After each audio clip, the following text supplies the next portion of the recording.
ഇടുക്കിയിലെ 10 ചെയിൻ മേഖലകളിലെ പട്ടയ വിതരണത്തിൽ വീണ്ടും അനിശ്ചിതത്വം. 10 ചെയിനിൽ പട്ടയം നൽകാൻ അനുമതിയില്ലെന്നാണ് വൈദ്യുതി വകുപ്പിന്റെ നിലപാട്. അനിശ്ചിതത്വത്തിന് കാരണം മേഖലയിൽ പട്ടയം നൽകുമെന്ന റവന്യൂ മന്ത്രിയുടെ വാഗ്ദാനം തെരഞ്ഞെടുപ്പ് മുന്നിൽ കണ്ടുള്ള പാഴ്വാക്കെന്ന് കോൺഗ്രസ് ആരോപണം.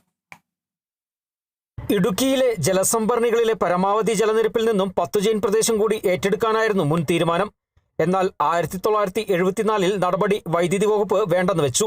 ഈ മേഖലയിൽ കൃഷി ചെയ്തു താമസിക്കുന്ന കർഷകർക്ക് ഇതുവരെയും പട്ടയ വിതരണം ചെയ്തിട്ടില്ല. ഇത്തരത്തിൽ കാഞ്ചിയാർ, അയ്യപ്പൻകോവിൽ, ഉപ്പുതറ വില്ലേജുകളിലെ 3 ചെയിൻ മേഖലകളിലും കല്ലാർകുട്ടി ഡാമിന്റെ പരിധിയിലെ 10 ചെയിൻ മേഖലയിലും പട്ടയം നൽകാനുണ്ട്. റവന്യൂ ഡിപ്പാർട്ട്മെന്റ് അഡീഷണൽ ചീഫ് സെക്രട്ടറിക്ക് അദ്ദേഹം നിർദ്ദേശം നൽകിയിരുന്നു, കൃത്യമായ റിപ്പോർട്ട് നൽകിയിരുന്നു.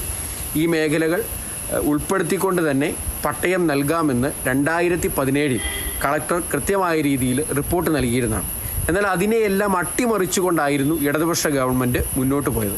ഇന്ന് പട്ടയ നടപടികൾ മുന്നോട്ട് കൊണ്ടുവരും എന്ന് പറയുമ്പോൾ ഇന്ന് വൈദ്യുതി ബോർഡ് ഡിപ്പാർട്ട്മെൻറ്റ് പറയുന്നത് അവരുടെ അനുവാദമുണ്ടെങ്കിൽ മാത്രമാണ് പട്ടയ നടപടികൾ ആരംഭിക്കുവാൻ പറ്റത്തുള്ളൂ. അങ്ങനെ ഒരു അനുവാദം വൈദ്യുതി ബോർഡ് റവന്യൂ ഡിപ്പാർട്ട്മെൻറ്റിന് നൽകിയിട്ടില്ല എന്ന് പറയുമ്പോൾ ഇന്നും പട്ടയ നടപടികൾ അത് തിരഞ്ഞെടുപ്പിനെ മുന്നിൽ കണ്ടുകൊണ്ടുള്ള ഒന്നും മാത്രമാണ് എന്ന് തിരിച്ചറിയാൻ സാധിക്കും. 1982 മേഖലയിലെ പട്ടയ നടപടികൾ ആരംഭിക്കുകയും 2017 മേഖലയിലെ കർഷകർക്ക് പട്ടയം നൽകാൻ തടസ്സങ്ങളില്ലെന്ന റിപ്പോർട്ട് കളക്ടർ അഡീഷണൽ ചീഫ് സെക്രട്ടറിക്ക് സമർപ്പിച്ചു. എന്നാൽ ഈ മേഖല ഒഴിവാക്കിയാണ് കഴിഞ്ഞ കാലങ്ങളിൽ പട്ടയം നൽകിയത്.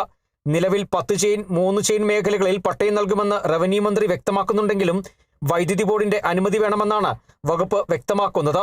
ഇതോടെ നടപടികൾ വീണ്ടും ഫയലിൽ കുരുങ്ങിയിരിക്കുകയാണ്. Kerala vision news, Idukki.